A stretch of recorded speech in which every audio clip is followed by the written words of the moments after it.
Hello नमस्कार। मैं कपिल शर्मा आप सभी का अपने YouTube channel Hindi net achiever पर हार्दिक अभिनंदन करता हूं। आज का हमारा विषय होगा चंद्रगुप्त नाटक जयशंकर प्रसाद।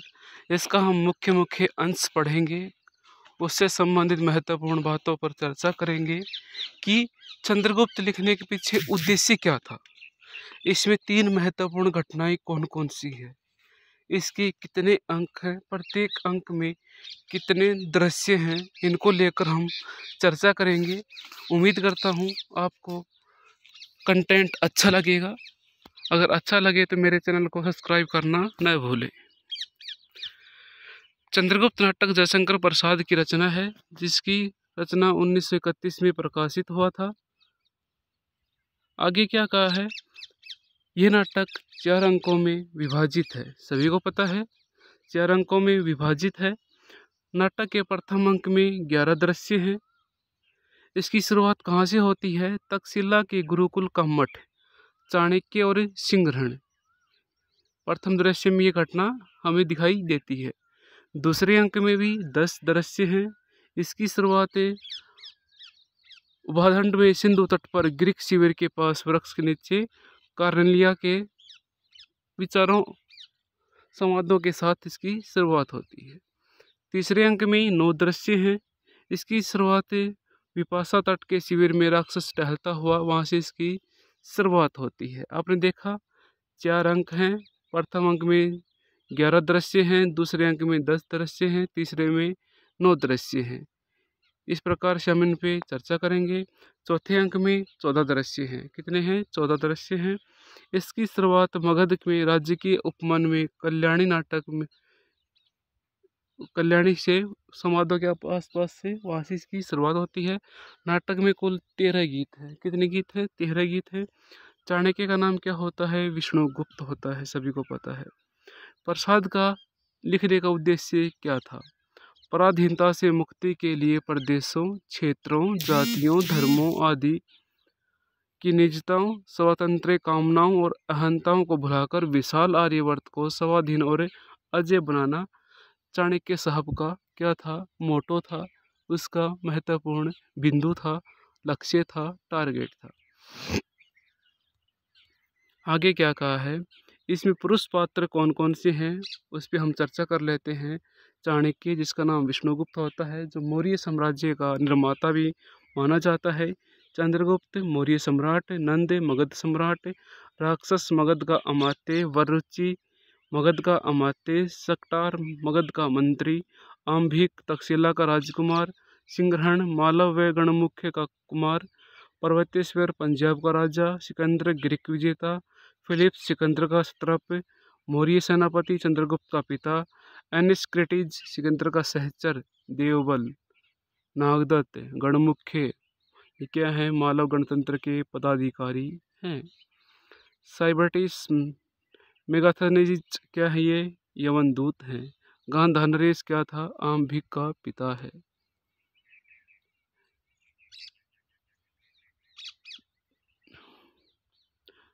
सेल्यूकस सिकंदर का सेनापति, दंडायन एक तपस्वी होता है। अब इसमें कुछ नारी पात्र हैं, इन पे हम चर्चा करेंगे। नारी पात्र क्या हैं? अलका तक्षशिला की राजकुमारी होती है। सुहासिनी मगध की राजकुमारी होती है। नीला लीला कल्याणी की सहेलियाँ, मालविका सिंधु देश की राजकुमारी, कार्नेलिया सेल्यूकस की कन्या, मौर्य पत्नी चंद्रगुप्त की माता, एलिस कार्नेलिया की सहेली। इस प्रकार से क्या होते हैं? पात्र होते हैं। अब हम मेन मुद्दे पे आते हैं। ये क्या है? एक ऐतिहासिक घटना है, सभी को पता है। इस इतिहास की 3 घटनाएं इसमें महत्वपूर्ण है। मैंने शुरू में ही चर्चा की थी। इसमें हम 3 घटनाओं को लेकर चर्चा करेंगे। अलछेंद्र का आक्रमण, नंदकुल की पराजय, सेल्यूकस की का पराभव। ये 3 महत्वपूर्ण घटनाओं को लेकर हम बात करेंगे। इस नाटक में राजनीति, कूटनीति, षड्यंत्र, घात, आघात, प्रतिघात, द्वेष, घृणा, महत्वाकांक्षा, बलिदान और राष्ट्र प्रेम का भाव देखने को हमें मिलता है। नाटक में अतीत के द्वारा वर्तमान के संकट को समझने की कोशिश की गई है। नाट्यशास्त्र के अनुसार चंद्रगुप्त का अंगिरस कौन सा ठहरता है? वीर रस ठहरता है। ये वीर रस से लबालब भरे होते हैं। विश्वनाथ त्रिपाठी ने कुछ अपने शब्दों में कहा है क्या? चंद्रगुप्त नाटक में एक और राजनीति चालें और चाणक्य का सूत्र संचालन है, दूसरी ओर इनका इन सब से विरक्त ब्राह्मण व्यक्तित्व है। इससे उस पात्र के अंतर्दमन तो आ ही गया है और शील वैचित्र्य भी आ गया है। किसके शब्दों में? विश्वनाथ त्रिपाठी के शब्दों में। ओके। प्रथम अंक पहला दृश्य। अब इसमें आपस में संवाद होते हैं। संवाद हमने सभी ने लिए, कुछ महत्वपूर्ण संवादों को लेकर हमने इसमें चर्चा की है। प्रथम अंक पहला दृश्य। चंद्रगुप्त का कथन होता है। चंद्रगुप्त साहब क्या कहते हैं? संसार भर की नीति और शिक्षा का अर्थ मैंने यही समझा है कि आत्मसम्मान के लिए मर मिटना ही क्या है? दिव्य जीवन है। ये कौन कहता है? चंद्रगुप्त साहब कहते हैं। अगला है अलका का कथन। अलका जी क्या कहती हैं? प्राय मनुष्य दूसरों को अपने मार्ग पर चलाने के लिए रुक जाता है और अपना चलना बंद कर देता है। क्या कह रहा है? प्राय मनुष्य दूसरों को अपने मार्ग पर चलाने के लिए रुक जाता है और अपना चलना ही वो क्या कर देता है? बंद कर देता है। किसका कथन है? अलका का कथन है। जीवन काल में भिन्न भिन्न मार्गों की परीक्षा करते हुए जो ठहरता व चलता है, दूसरों को लाभ पहुंचाता है, ये क्या है? उत्तरदायित्व तो है परंतु निष्फल नहीं। सिंहरण का कथन है ये। अब आते हम द्वितीय दृश्य में, पहले अंक के द्वितीय दृश्य में। तुम कनक किरण के अंतराल में लुक छिप कर क्यों चलते हो क्यों? सुहासने निकल मत बाहर, दुर्बल आहा लगेगा तुझे हंसी का शीत। कौन कहते हैं ये? राक्षस साहब कहते हैं ये। तीसरा दृश्य। तुझे उल्ट दूंगा, नया बनाऊंगा, नहीं तो नाश ही करूंगा। कौन कहता है? चाणक्य साहब कहते हैं। चतुर्थ दृश्य में क्या होता है? मुझे विश्वास है कि दुराचारी सदाचार के द्वारा शुद्ध हो सकता है और बौद्ध मत इसका समर्थन करता है। सुहासिनी कहती है। पंचम दृश्य। राजनीति महलों में नहीं रहती, इसे हमें लोगों के लिए छोड़ देना चाहिए। कौन कहती है? ये राक्षस का कथन है। राक्षस कहता है। षष्ठम दृश्य में तुम राजद्रोही हो, यवन का कथन है सैनिक के प्रति। क्या कहते हैं? तुम राजद्रोही हो, आपने अपने राज्य के प्रति गद्दारी की है, आप इस राज्य में रहने के लायक नहीं हैं। सप्तम दृश्य में क्या है? दया किसी से न मांगूंगा और अधिकार तथा अवसर मिलने पर किसी पर न करूंगा। कौन कहता है? चाणक्य साहब कहते हैं। भाषा ठीक करने से पहले मैं मनुष्य को ठीक करना चाहता हूँ। ये भी कौन कहता है? चाणक्य साहब कहते हैं, जो पिछली परीक्षा में आया था। मैं कुत्ता साधारण युवक और इंद्रिय कभी एक सूत्र में नहीं बांध सकता। चाणक्य साहब कहते हैं। अष्टम दृश्य प्रथम अंक। उन्नति के शिखर पर ना की सिद्धि चढ़ने की सबसे बड़ी क्या है? कठिनता है। राजा का कथन है। नवम दृश्य में क्या वार्तालाप होती है? ब्राह्मणत्व एक सार्वभौमिक शाश्वत बुद्धि वैभव है। कौन कहते हैं? चाणक्य साहब कहते हैं। अब आता है दसम दृश्य। क्या कहा जाता है? भारतीय कृतगण नहीं होते। कौन कहता है? चंद्रगुप्त साहब कहते हैं। एकादशम दृश्य में क्या बात होती है? जिस वस्तु को मनुष्य दे नहीं सकता उसे ले लेने की स्पर्धा से बढ़कर दूसरा दंभ नहीं। दंडायन का कथन है ये। देखो ये भारत का भावी सम्राट तुम्हारे सामने बैठा है। कौन कहती है? दंडायन कहती है, चंद्रगुप्त के बारे में कहती है। द्वितीय अंक आता है और प्रथम दृश्य है। अरुण ये मधुमय देश हमारा, जहाँ पहुँच अनजान क्षितिज को मिलता एक सहारा। कौन कहती है? कार्निया कहती है। इसमें देशभक्ति का अंग है, रूप है, वो उभर कर हमारे सामने आ जाता है। ग्रीक लोग केवल देशों को विजय करके समझ लेते हैं कि लोगों के हृदय पर भी अधिकार कर लिया। कौन कहती है? कार्निया कहती है। स्वच्छ हृदय भीरू कायरो किसी वंचक शिष्टता नहीं जानता। कौन कहता है? चंद्रगुप्त साहब कहते हैं। द्वितीय दृश्य में पौधे अहंकार में बढ़ते हैं और मेरी नीतिरता भी उसी भांति विपत्ति तम में लहलही होगी। कौन कहता है? चाणक्य साहब कहते हैं। मनुष्य ऐसी कुटिल विषधारों को भी वश में लड़ सकता है परंतु मनुष्य को नहीं। कौन कहती है? कल्याणी कहती है। तृतीय दृश्य। धर्मयुद्ध में प्राण भिक्षा मांगने वाले भिखारी हम नहीं, जाओ उन भगोड़ों से एक बार जननी के स्तन्य की लज्जा के नाम पर रुकने के लिए कहो। परतेश्वर का कथन है, वीरता भी एक सुंदर कला है, उस पर मुग्ध होना आश्चर्य की बात नहीं। कौन कहता है? परतेश्वर का कथन है। चतुर्थ दृश्य, युद्ध ही हमारी आजीविका है, चंद्रगुप्त साहब कहते हैं।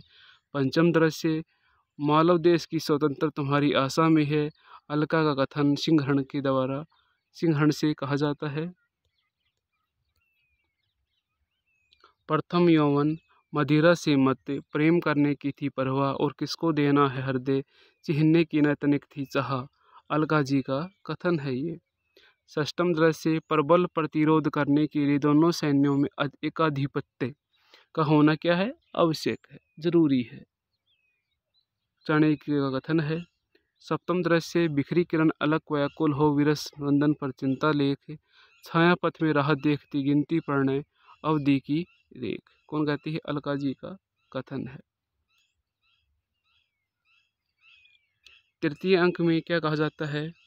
चाणक्य विलक्षण बुद्धि का ब्राह्मण है, उसकी प्रखर प्रतिभा कूट राजनीति के साथ दिन रात जैसे खिलवाड़ किया करती है। राक्षस का कथन है, यह सौपनों का देश है, ये त्याग और ज्ञान की पालना की जाती है, ये प्रेम की रंगभूमि भारत भूमि क्या भुलाई जा सकती है? भुलाई जा सकती है? कदापि नहीं। अन्य देश मनुष्य की जन्मभूमि है, भारत मानवता की जन्मभूमि है। कार्नेलिया का कथन है, यह युद्ध ग्रीक और भारतीयों के अस्त्र का ही नहीं बल्कि दो बुद्धियों के बीच की टकराहट है। कौन कहती है? कार्नेलिया का कथन है ये। तृतीय दृश्य में, मैं तलवार खींचे हुए भारत में आया, हृदय देकर जाता हूँ, सिकंदर जी का कथन है। पंचम दृश्य, आज इस यौवन में माधवी कुंज को कोकिल बोल रहा, मधु पीकर पागल हुआ, करता प्रेम प्रलाप।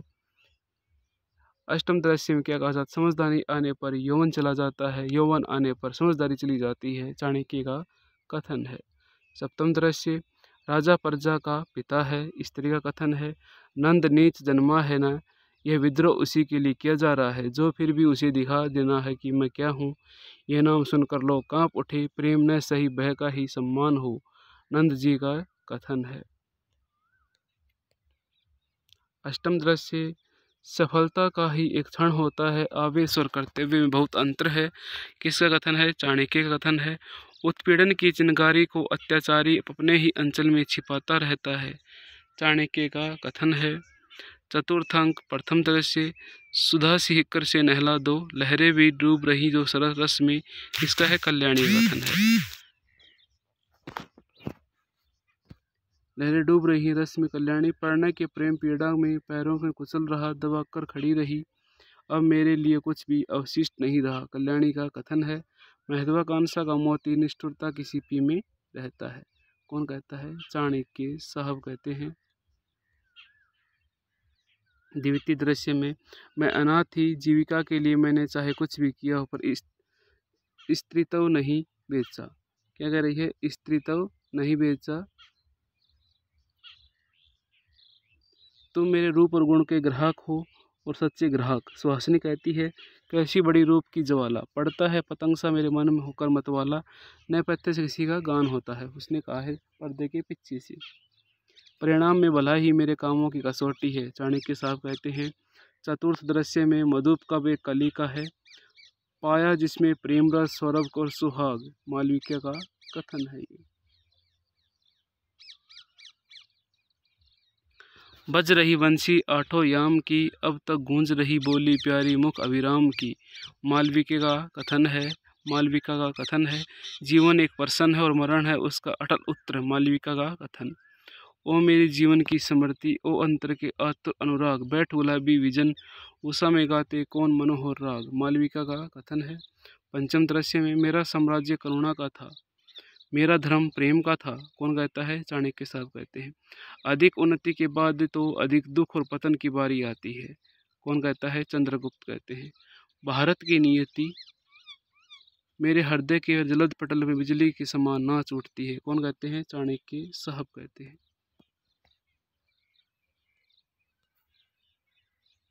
हिमाद्री तुरंग सुरंग से प्रबुद्ध शुद्ध भारती, स्वयं प्रभा समुजलता स्वतंत्रता पुकारती। अमृत वीर पुत्र हो दृढ़ प्रज्ञ प्रतिज्ञ सोच लो, प्रशस्त प्रणय पंथ है बढ़े चलो बढ़े चलो। कौन कहती है? अलका जी का गायन है। स्वतंत्रता के युद्ध में सैनिक और सेनापति का भेद नहीं, अलका जी का कथन है। मनुष्य साधारण धर्म पशु है, विचारहीन होने से मनुष्य होता है, निस्वार्थ कर्म करने से वही देवता भी हो सकता है, सिंहरण का कथन है। जीवन अपना संग्राम अंधा होकर लड़ता है, सिंहरण का कथन है। मेरे देश में कृतज्ञता पुरुषत्व का चिन्ह है, राक्षस का कथन है। तर्क और राजनीति में भेद है, राक्षस का कथन है। मुझे दार्शनिक से भी विरक्ति हो गई है, क्या ही अच्छा होता और ग्रीस में दार्शनिकता न उत्पन्न होकर केवल योद्धा ही होते। सेल्यूकस जी का कथन है।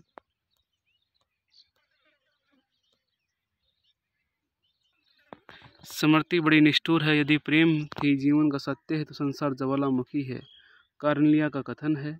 सखे व प्रेम में रजनी, आंखों में सपन बनी, सुहासिनी जी का कथन है। सम्राट हो जाने पर आंखें रक्त देखने की प्यासी हो जाती है, कार्निलिया जी का कथन है। आप सभी का हार्दिक अभिनंदन है, धन्यवाद। आज हमने चंद्रगुप्त को पढ़ लिया। कल हम किसी अन्य नाटक को लेकर विस्तार पूर्वक चर्चा करेंगे। तब तक के लिए खुश रहिए, मुस्कुराते रहिए, जीवन में आगे बढ़ते रहिए। जय हिंद, जय भारत, जय हिंदुस्तान। धन्यवाद।